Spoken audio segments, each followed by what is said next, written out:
오늘은 과거의 뉴스에 나왔던 만삭의 아내를 두고 세상을 떠나신 군무원 가족분을 모셨습니다. 안녕하세요. 네, 저는 고양 주무관의 아내입니다. 남편분이 원래 남편분은 군무원이셨나요? 아니면 원래 군인을 하셨나요? 군인으로 7년 4개월 복무하고 군무원이 되었습니다. 남편분이 원래는 이제 대학교에 군인이 되기 위해서 이제 군사학과하고 그다음에 ROTC 가시고 학군단으로 임관하셔서 보병장교로 임무 수행을 하시고 전역하시고 이제 군무원이 되신 거잖아요. 네, 군무원이 되시고 이제 몇 년 만에도 사건이 좀 벌어진 건가요? 지금 3년 4개월 만에 사건이 일어났습니다. 제 남편은 대구 54단에서 처음 근무를 시작했고 마지막도 54단에서 근무를 했었습니다. 남편분이 처음 근무하실 때부터 군무원 세계가 좀 힘들었었던 건가요? 아니면은 굉장히 군무원이라는 직업에 만족하고 저도 군무원 공부를 하게끔 했었습니다. 남편분께서 본인이 만족하면서 와이프도 너도 한번 군무원 해봐라, 좋은 것 같다, 같이 일하고 싶다고. 군무원으로 한번 해보자 라고 해서 그 정도로 추천까지 하셨는데 어떤 계기로 또 이렇게 안 좋은 일이 발생하게 됐는지. 남편이 근무하는 근무지가 상대적으로 다른 타 근무지보다 업무 강도가 굉장히 높다고 알고 있습니다. 민원 업무가 많았었고요. 예비군 중대장들의 그런 평정을 다뤄서 그게 바로 돈과 연관이 되다 보니 그 평정에 대한 민원이 굉장히 많았었고요. 남편이 군인 신분으로 전역을 하고 또 군대를 들어갔다 보니 상명하복이라고 해야 되나요? 그런 거에도 굉장히 많이 신경을 쓰고 후배 간의 그런 관계들에 중시했던 것 같아요. 남편분이 전역을 하시고 군무원 중에 그 예비전력 군무원이라는 직렬로 들어가셔서 이제 대구에서 임무 수행을 하셨는데 아무래도 군인 출신이다 보니까 그 선후배 관계, 그다음에 군인 때 갖고 있던 그 조직 문화를 그대로 또 군무원으로 가져가셔가지고 이제 이런 사건이 좀 발생하게 된 거죠. 네. 처음에 군무원 시작하셨을 때는 좀 재밌게 하셨나요? 네.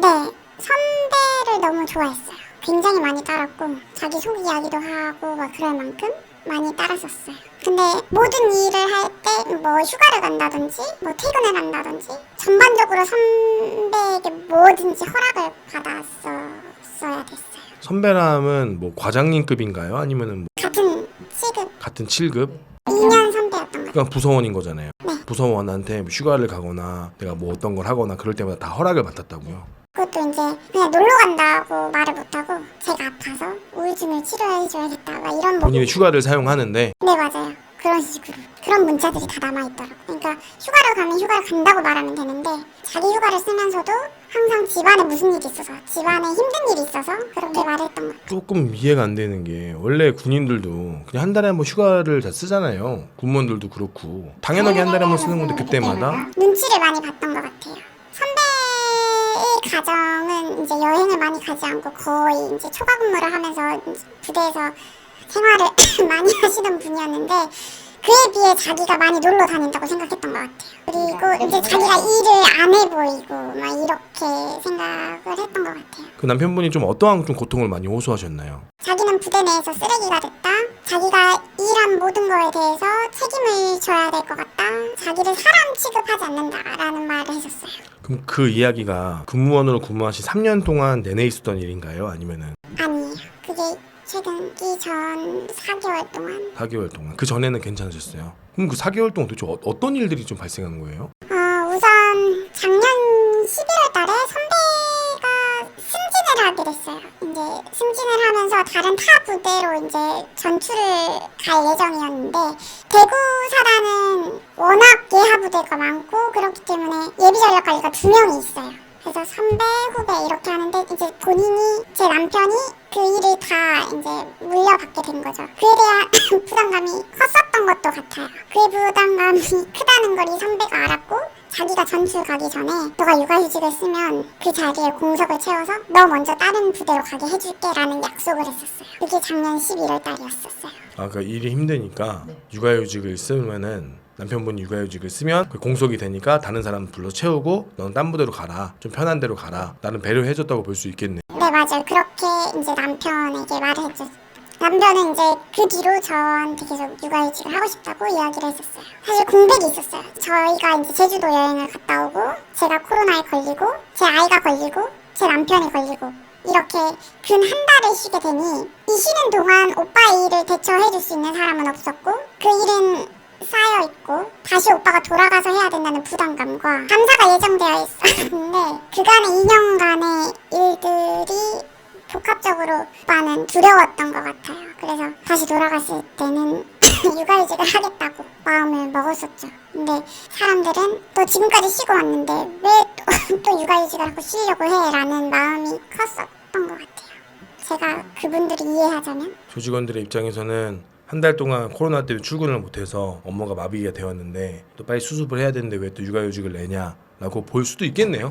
예, 그거는 뭐 직장 생활에서 당연히 생각할 수 있는 그럴 수 있고 그동안 누군가가 다른 사람이 부담을 했을 거니까. 근데 코로나 때 쉬는 동안 편하게 쉬었나요? 아니요. 집에서 계속 전화 업무를 했었어요. 근데 이 부분에 대해서 제가 이의 제기를 했었을 때는 사단에서 사단장님이 그러시더라고요. 그 정도는 누구나 한다고. 당연한 거라고. 근데 저는 코로나로 부대 자체가 가족이 걸리면 못 나오게 되어 있어요. 근데 그럼 대처할 수 있는 인원이 충분히 배치되어 있든지 나눌 수 있는 업무여야 된다고 생각하거든요. 근데 이 일은 이 사람만 할 수 있어 라고 정해져 있더라고요. 그래서 계속 집에서 아픈데도 업무를 할 수밖에 없었어요. 그러니까 웃긴 게 사람이 한 명 빠졌다고 군이 안 돌아가는 것도 웃기고 코로나로 니들이 출근 못 시켜놓고 난리친 것도 웃기고 그러니까 남편은 출근하라고 했으면 했을 거예요. 맞아요. 가족들이 걸렸을 때도 마스크 쓰고 하든지. 근데 정책으로는 출근하지 말고 아예 나오지도 못하게 막아놓고 또 일은 안 한다고 하는 게 아니라 핸드폰으로 계속 업무 지시를 해서 처리는 계속 하고 있었고 물론 제한적이었겠지만요. 맞아요. 계속 부탁을 했어야 되죠.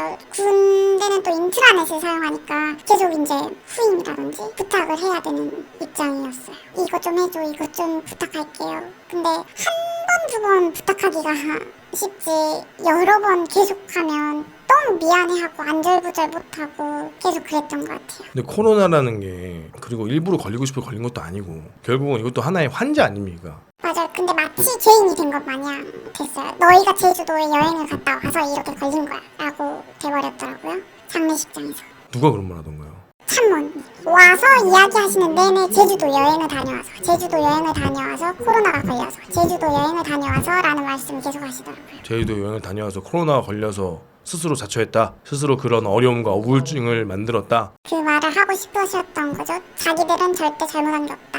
하고 싶은 거 다 해줬는데 왜?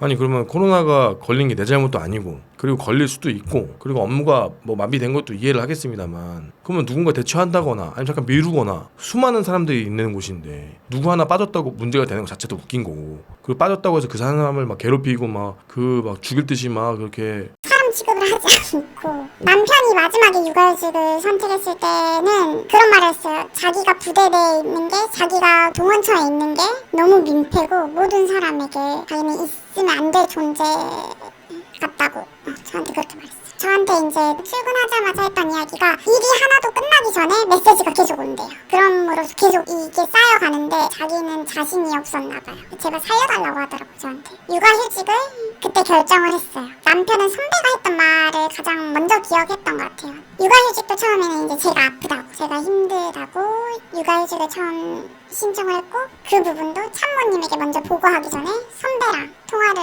했었어요. 정말로 만약에 나도 힘들고 이 업무가 쌓여 있다면 누구야 정말 미안한데 이것만 좀 우리가 정리를 좀 되고 그리고 너가 이때부터 육아휴직을 좀 하면 안 될까? 부탁 좀 할게라고 했다면 오히려 제가 그러면 거기까지 좀 정리하고 하겠습니다. 그래서 그래 고맙다 육아휴직인데 우리도 좀 생각해줘라 라고 했으면 그게 정상적이라고 저는 생각이 들어요. 조직원을 아낀다면 내가 아끼는 후배라면 당장 떠나간다 그러면 나도 이제 걱정이 되니까 부탁할 것 같아요. 저라면. 저는 이제 저 때문에 육아휴직을 선택한다는 남편한테 가장 먼저 그 선배란 사람이 했던 말이 이 말이었어요. 오죽 힘들었으면 내가 육아휴직을 선택하겠니? 내가 아픈데 왜 오빠한테 그런 말을 하지? 라는 생각이 있었어요.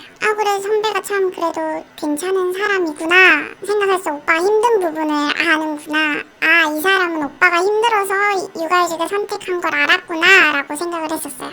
이제 그게 독이 됐던 거죠. 이제 오빠의 업무가 자기한테 다 넘어올 거고 이제 그렇게 되니 사실 눈치를 처음에 육아휴직을 선택하고 나서도 많이 봤던 것 같아요. 계속 취소할까? 하니까 그냥 해야 되나? 계속 이걸 반복하면서 잠을 못 자기 시작했고 그때 살이 7kg가 빠졌었어요. 그래서 결국 처음에 취소를 했었어요. 육아휴직을. 감사가 예정되어 있었거든요. 6월 달에. 근데 그 감사에 대해서 계속 압박을 받았던 것 같아. 너 이 서류 준비해놨어? 뭐 이런 식의 압박이었겠죠. 근데 처음에 취소를 하고 나서도 이제 사실 저희 오빠가 제대로 된 정상적인 활동이 불가능했었어요. 뭐 하나에 집중하지 못하고 살이 일주일 만에 7kg가 빠졌잖아요. 그러기도 하고 잠도 제대로 못 자고 저는 항상 아침에 출근은 잘했는지 걱정이 돼가지고 매일 전화를 했었어요. 운전을 제대로 할 수 없다고 제가 인지를 했었어요. 육아휴직을 취소하고 나서 그러고 다니는데 업무를 제대로 할 수 없는 상황이잖아요. 운전도 제대로 못할 것 같고 그런 상황이니 어쩔 수 없이 육아휴직을 선택했어요. 그땐 주변에서 보좌관님이 육아휴직을 하는 게 어떻냐 물어봐 주셔가지고 선택했다고 하더라고요. 근데 그 뒤부터 선배는 없는 사람 취급을 했다 하더라고요. 자기를. 저희 오빠는 그때 그걸 느꼈던 것 같아요. 그냥 부모자 사람들이 자기를 너무 불편해한다. 자기가 거기에 있는 자체. 사실 육아휴직을 계속 고민했던 이유가 5월 초에 5월 6일에 승진 발표가 있었어요. 근데 저희 오빠가 1순위였거든요. 그래가지고 그것 때문에도 고민을 많이 하고 있었는데 그 육아휴직을 권유하고 이제 오빠는 생각할 시간을 달라고 했는데 보좌관님이 바로 참모님한테 말해버려가지고 오빠는 취소했다 다시 했다 이거를 반복할 수 없다고 기다렸어요. 육아휴직을요? 네, 그냥 육아휴직 해야겠다. 오빠 입장에서는 나는 승진도 앞두고 있고 가장이니까 승진을 또 해서 또 페이도 오르고 또 올라가야 또 가족들을 이끄는 가장이라는 부담감과 그 당장 내가 지금 견딜 수 없다라는 심리적 압박감과 나는 하고 싶은데 이 몸이 안 맞아요. 살도 쭉쭉 빠지고 가족들이 보기에도 지금 너무 위태로운 상황인 거고 걱정이 될 정도로 내 몸과 마음은 내 몸은 이런데 마음은 또 맞아요. 가족들을 챙겨야 되는 입장인 거고 그러니까 이게 지금 복합적으로 작용했던 선택할 수 것 없는 같아요. 조직의 문제점이 한 사람이 빠졌는데 부대가 마비될 정도인가 그것도 이제 조직의 문제점이 있고 그 다음에 육아휴직을 쓰는데 왜 눈치 보아야 되는가 물론 직장 생활에도 그럴 수도 있지만요 근데 우리 군대도 사람이 꽤 많거든요 근데 아직도 이 육아휴직을 쓰려면 정말 수많은 사람들이 장교들도 그렇고 부사관들도 그렇고 장교들은 대놓고 너 전역하려고 한단 말이에요 육아휴직 한다는 것 자체가 마치 내가 이 생활을 포기한 사람 이 조직의 마음이 떠난 사람으로 취급하는 이 조직의 이 조직 문화가 같은 마음이었어요. 저희 오빠도. 이제 나는 더 이상 승진할 수 없다. 그리고 이제 오빠는 인수인계를 하고 싶어 했는데 이제 선배라는 사람이 이제 참모를 통해서 이제 인수인계 안 받아도 된다라고 말을 했었나 봐요. 이제 정말 친한 선후배 사이였으면 나 이 부분에 대해서는 오빠한테 이야기를 했겠죠. 근데 참모를 통해서 오빠는 그 이야기를 듣게 됐고 이제 자기가 진짜 선배랑은 아예 동떨어졌다고 생각했던 것 같아요. 이제 저한테 했던 말은 선배가 내가 육아휴직을 했다고 해서 그 공석을 절대 안 채우겠다고 했다고 그것 때문에 또 많이 힘들어했었어요. 공석을 왜 안 채워요? 그렇게 말했다고 하더라고요. 공석 절대 안 채울 거니까 너 와서. 근데 육아휴직 2년 이상 쓰면 공석 채울 수밖에 없는데 1년 이상 쓰면? 근데 저희 오빠는 그냥 그 사람 말이 곧 법이었어요.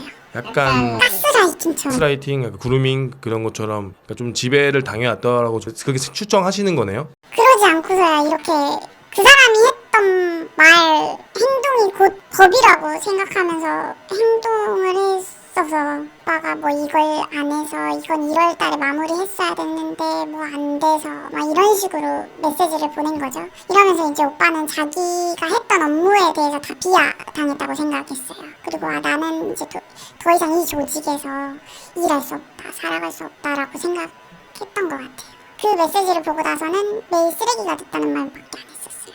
나 부대 내에서 쓰레기가 됐어. 나 예비 전력관리 이제 그 내에서 더 이상 돌아갈 수 없다. 저는 사실 모르죠. 왜 그렇게 생각하는데 저는 아프다고만 생각했었어요, 오빠가. 그래서 이 모든 사항들에도 심각하게 반응을 하는구나. 근데 나중에 보니 그런 메시지가 있었고 선배는 오빠를 차단했고 자꾸 저한테 선배한테 전화해달라고 하고. 근데 왜 차단을 하는 이유가 뭐죠? 후배가 물론 후배가 미울 수도 있어요. 코로나로 인해서 뭐 자이든 타이든 결론은 내가 힘들었으니까 그 후배로 인해서 내가 좀 더 일을 더 많이 했겠죠. 그런 것까지도 좀 미워 보일 수도 있을 것 같아요. 저놈 저 자식 때문에. 또 육아휴직을 한다 그래? 저도 내가 해야 되는데 짜증나. 오케이. 근데 애가 아프고 분명히 아까 전에 얘기했던 것처럼 너가 얼마나 힘들면 그러겠냐라고 했던 건 좀 이해를 했다는 거잖아요. 그러면은 그럴 수 있다고 봐요. 근데 왜 차단하는 이유는 도대체 뭐죠?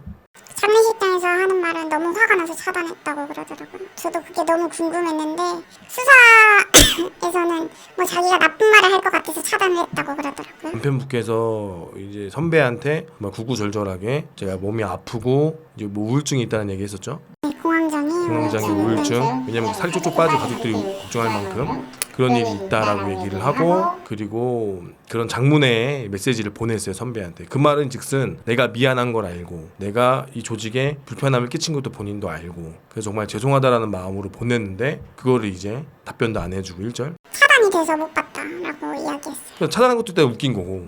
그러면 그런 말을 했다라는 거는 그 전부터 계속 남편분께서 어필했을 거예요. 죄송하다, 선배님 미안합니다, 죄송합니다, 뭐 이렇게 돼서라고 얘기를 했을 텐데 그거를 다 무시했던 거죠. 사람 취급을 안 했다고 했었어요. 눈도 쳐다보지, 바로 옆자리인데 눈도 쳐다보지도 않고 말도 안 걸고 자기가 가장 인정받고 싶고 가장 이해받고 싶었지 않을까 저는 생각합니다. 그랬기 때문에 더 자존감이 사라지고 더 우울증이 오지 않았었나. 그리고 다른 주변에 다른 그 조직원들은, 동원처 조직원들은 도대체 뭘 한 거예요? 그러면 처장님이나 다른 과장님 다 있을 거 아니에요. 어제 보좌관님이랑 참모님이 계셨죠. 그 사람들 도대체 뭐 했어요? 조직원이 그렇게 살이 쪽쪽 빠지고 몸이 안 좋아 보이면 그러니까 오빠는 거기에서도 실망을 했던 것 같아요. 원래 육아휴직을 하게 되면 이제 오랫동안 쉬고 오니까 회식 같은 걸 해주잖아요. 근데 일절 그런 것도 없었어요. 뭐 잘 쉬다 오라 막 이런 것도 아니고 육아휴직 중에도 좀 그런 스트레스가 계속 나타났나요? 계속 지속적이었어요. 계속 연락이 왔어요? 아니요. 자기가 걱정이 돼가지고. 민망한 얘기지만 정신병이 걸린 거네요, 말 그대로. 맞아요. 그냥 부대를 떠나와서도 계속 부대 생각하고 막 감사. 자기가 감사 준비해야 된다고. 징계 받을 거라고. 자기가 징계를 받을 거라고 생각했어요. 민망한 표현이지만 비유가 될지 모르겠지만 전쟁통에 전투를 떠나와서도 자꾸 전투 생각을 하고 막 싸우는 생각하고 막 그런 막 죄책감에 막 시달리는 그런 PTSD처럼 그런 직장 내 PTSD가 육아휴직 중에도 계속 왔다라는 거죠.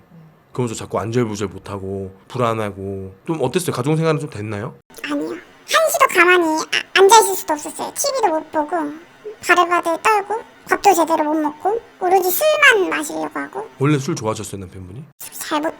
물어봤을 때 저녁에 밥을 먹으면서 술을 먹을 때가 제일 낫다고 그러더라고요. 입술을 물어뜯고 얼굴에 생채기를 대고 정말 말 그대로 살아있는 사람이 아닌 것 같았어요. 똑같은 생각을 하고 똑같은 말을 하고 계속 그게 반복이 됐어요. 했던 말 또 하고 했던 말 또 하고요. 부대 가야 되는데 이거 확인해야 되는데 막 그런 식으로. 내가 부대를 이렇게 나와서 선배는 내 전화도 안 받을 것 같은데 나 이거 감사 때 징계 받을 것 같은데 어떡하지? 계속 이런 말들이었어요. 나 다시 부대로 돌아갈 수 없을 것 같은데 왜 이런 말들이었어요. 병원도 안 가려고 했었어요, 처음에는. 왜냐면 기록이 남아서 나중에 진급에 문제가 될 수 있다라고 생각을 했었어요. 이제 군인 장교 생활 하셨으니까 그걸 똑같이 생각을 하신 거죠. 조금이라도 내 흠이 있으면 안 된다고 생각했어요. 또 이제 가장 큰 감사를 앞두고 있고 그럼 내가 했던 일들이 전부 다 징계가 되지 않을까? 그럼 난 이제 다시는 진급도 못하겠지? 심지어 사람들한테 인정도 못 받고 사람들한테 이런 취급을 받고 있지? 라고 저는 그래서 그 사람이 공석을 안 채울 수 없다. 너가 육아휴직 2년 하면 되는 거고 2년 하고도 부족하면 애기 태어나고 또 2년 더 하면 된다 라고 말했는데 제 말은 안 들렸던 것 같아요. 그냥 그 선배랑 이야기를 하고 싶었던 것 같아요. 하루에 한 5시간, 6시간 동안 항상 매일매일 이 이야기를 했던 것 같아요. 오빠랑. 남편분이 이제 안 좋은 선택하시기 전에는 뭐 매일 뭐 와이프분에게 어떤 암시적인 얘기를 한다거나 그런 얘기는 없었어요? 일주일 전에 좀 많이 나아졌다고 저는 생각했어요. 그래서 원래는 이제 광주 시부모님 댁에 오빠를 조금 두고 있었는데 저한테 와야 된다고 대구에 가야겠다고 해가지고 와서는 밥도 잘 먹고 자꾸 이제 외식하러 나가자 막 이런 식으로 말하고 막 그러더라고요. 그래서 우리 오빠 이제 많이 나았나 보다, 밥맛도 많이 좋아지고 했나 보다 했는데 그날도 그 다음 주가 바로 감사였거든요. 근데 그날 저한테 부대 감사 준비하러 간다고. 갑자기요? 아니요, 한 2주 동안 계속 감사 준비하러 가야 된다고 그랬어요. 그럼 부대 혹시 가신 건 아니죠? 안 갔어요. 가시지 않고. 준비했던 것 같아요. 그래서 마음이 편안해졌었나라는 생각을 하게 되더라고요. 사건이 발생하고 나서 그 뒤로 좀 부대 입장은 좀 어떤가요? 회피적이죠. 참모님은 장례식장에 와서는 저희 오빠가 파일도 볼 수 없는 상태였다고 말해놓고 수사할 때는 또 전혀 그런 증상, 우울증 증상이라든지 이런 걸 알아볼 수 없었다. 너무 정상적이었다고 말했다가 또 나중에는 그런 상태였다라고 이렇게 번복하면서 자기가 잘못했다는 부분에 대해서 자꾸 회피하려고 하더라고요. 지휘관의 잘못이니까요, 이건. 그리고 동원처는 화기애애했다라는 말을 계속했었어요. 그 부대 사람들이. 자기들만 화기애애한 거잖아요. 맞아요. 근데 화기애애했다. 절대 그럴 일이 없다. 라고 그러더라고요. 누군가 한 명을 제외하고 본인들만. 맞아요. 그러니까 남편분이 더 그랬겠죠. 만약에 다 같이 뭔가 분위기가 서먹했으면 서먹한 사람들끼리 또 뭉치거든요. 근데 맞아요. 그게 아마 아니었을 겁니다. 그리고 평정 자체도 이제 참모님이 자기를 잘못 써줬을 거다라고 계속 걱정을 하더라고요. 왜 그렇게 생각하냐라고 하니까 선배랑 참모님이랑 너무 친해서 자기 잘못 써줬을 거야라고 계속 걱정하더라고요. 그러면은 뭐 성과상여금이나 지금까지는 잘 받았나요? 아니요. 그럼 몇 다 선배가. 다 선배가 성과상여금 네. 가져가고 네. 본인은 다 낮은 등급? 네. 3년 동안요? 처음 130%인가 받았고요. 그 다음은 다. 그래서 항상 일은 동등하게 하는데 선배가 다 가져간다고 불만이 많았었어요. 원래는 이제 선배가 받는 게 원칙이라고 하더라고요. 그 다음에 내가 받잖아요. 그렇게 안 됐어요. 그냥 오로지 그 선배만 받고 선배 원래 그렇게 되면은 선배들이 이제 돈을 나눠준다든지 뭐 맛있는 걸 사준다든지 그런 과정들이 있다고 하는데 그렇죠. 따로 미안하니까. 그런 것도 없었다고. 옛날에는 이제 부대별로 받았는데 지금 개인별로 받잖아요. 그러면 이제 누군가 대신에 내가 더 많이 받았으니까 밥이라도 사던가 하죠. 보통은. 그러면 좀 어떻게 보면 좀 철저하게 선배한테 좀 이용당했다는 생각도 좀 드네요. 그렇죠. 선배가 하는 이야기를 들어보면 자기는 모든 일을 다 자기가 다 했어요. 보좌관도 그렇고 자기가 다 도와줬대요. 근데 수사 결과에 보면 아니래요. 대동소이했대요. 우리 오빠가 일을 안 하지 않고 그냥 그 사람이랑 똑같이 비슷하게 했대요. 그럼 완벽한 가스라이팅 아니에요, 이런 게? 그럼 우리 오빠는 자기는 일을 계속 안 했다고 생각했거든요. 아, 항상 선배가 일을 다 해. 막 이런 식으로 생각을 했었거든요. 남들이 보이기도 그렇죠. 참모님한테 저희 오빠는 그렇게 말하는 스타일이 아니에요. 막 내가 일을 너무 많이 하고 너무 힘들어라고 말하는 스타일이 아니고 묵묵하게 하고 그냥 끝내는 스타일이에요. 선배가 큰 일을 좀 맡아주고 선배가 큰 일을 쳐내주니까 당연히 그렇게 보일 수밖에 없죠. 이렇게 화려한 것만 보지 남들이 이렇게 속에 있는 일까지 보진 않잖아요. 그러니 항상 자기가 봤을 때는 그렇게 느꼈던 거고 선배는 이제 맨날 막 일이 많다 막 이렇게 말하는 스타일이니까 당연히 나보다는 일이 많구나라고 생각했을 거고 남들의 인식도 그래요. 그 수사 결과에 보면 우리 오빠 맨날 놀러 갔대요. 놀러 다녔대요. 근데 본인이 휴가 써서 간 거잖아요. 그래서 초과 근무한 그런 출퇴근 기록. 네. 기록이 있는데 그것도 비슷했대요. 그러니까 말이 안 되는 거예요. 그러니까 오빠는 항상 일을 빨리 끝내고 자기 일을 빨리빨리 하는 스타일이에요. 자기 일을 다 끝내고 뭔가를 하는 스타일인데 그게 철저하게 무시된 거죠. 남들이 봤을 때는 놀아 보이는 거예요. 나는 똑같이 야근했고 똑같이 휴가 근무하고 똑같이 출퇴근했는데 이제 주말이면은 월에 한 번 가족들이랑 여행 가거나 좀 시간 즐긴 거 그게 마치 죄인처럼 봐준 거고 특히나 그 제주도 사건을 통해서 더 그게 부각된 거죠. 아마 부대에서 소문 났을 거예요. 모 부대 주무관이 제주도 여행 가네 코로나가 걸렸다는 식으로 완전히 가족 다 걸려가지고 그것도 일주일 단위로 이렇게 계속 늘어나더라. 나쁜 놈 취급당했을 거야 아마 부대에서는. 막 코로나 걸리는 괘씸한 사람 지금 다들 군인들은 휴가도 못 나가는데 어디 그랬다고 아주 나쁜 사람 취급당했을 거라고 생각이 들어요. 그리고 작년에 육아휴직을 한 장교분이 계셨어요. 근데 그 사람이 받았던 취급을 자기가 받았을 거라고 생각하니까 더 그랬을 수도 있어. 어떤 취급을 받았는데요? 육아휴직을 하면 그 부대 그 동아주 자체에서 막 이제 일이 나눠지고 분담되고 하니까 막 싫어했겠죠. 이제 그런 게 이제 눈에 보이니까 더 아프지 않았을까요? 남편분은 보통 퇴근 몇 시에 하셨나요? 일찍 할 때도 있고요. 8시, 9시. 출근은요? 출근은 새벽 일찍 나갔어요. 5시 반, 6시 반. 대부분의 그 군인들과 군무원은 초과 근무를 하죠. 이게 좀 충직 처리가 좀 어렵나요? 아무래도 제 남편 유서도 없고 모든 말 끝에 뭐 조사가 제한된다. 추가적으로 확인이 제한된다. 유서의 유무가 되게 중요한가 보네요. 자기들이 판단하기 어렵다라는 식으로. 근데 결국은 직장 내 그런 스트레스로 인해서 가족들은 다 지켜보셨잖아요. 그러면 직장 내에 저는 산재라고 보거든요. 이것도. 왜냐면 정신병이 어디서 생겼느냐 직장 내에서 생긴 거죠. 임무수행 중에 이 우울증이나 증상으로 인해서 사고가 발생한 거면 원천적인 원인은 직장에 있는 거잖아요. 맞아요. 대부분 인정 안 해주려고 하죠. 그러면 다 순직해줘야 돼? 라고 생각할 수 있으니까요. 저는 그냥 그 가해자들이 너무 잘 살고 있다는 게 더 힘들고 본인들은 죄가 없다고 생각하는 거가 더 마음이 아픈 것 같아요. 그리고 군무원이라는 자체가 분명 법령 체계는 군 법령을 다 따르거든요. 근데 지금 제가 이 상황에 놓여 있다 보니 이도저도 아니에요. 군인도 아니고 또 공무원도 아니고 공무원이라고 해놓고 또 군사시설의 결정을 따라야 되고 이런 경우들이 계속 많아요. 무슨 신청은 공무원 연금공단에 해야 되고 무슨 신청은 또 군에다가 해야 되고 이런 참 애매한 직업인 것 같기도 하고 별로 좋은 대우는 아닌 것 같아요. 사실 구타나 욕설이 아니더라도 눈빛이나 그 사람을 대하는 태도도 굉장히 중요하다고 저는 생각합니다. 힘든 결정이나 힘든 일이 있으면 항상 도움이 되든 안 되든 주변 사람에게 알리는 게 더 중요한 것 같아요. 그렇지 않고서는 남아있는 사람들이 받는 상처들이 크기 때문에 해주고 싶은 게 많아도 더 이상 해줄 수는 없거든요. 그냥 힘들면 힘들다고 말하는 사람이 됐으면 좋겠어요. 다른 분들은.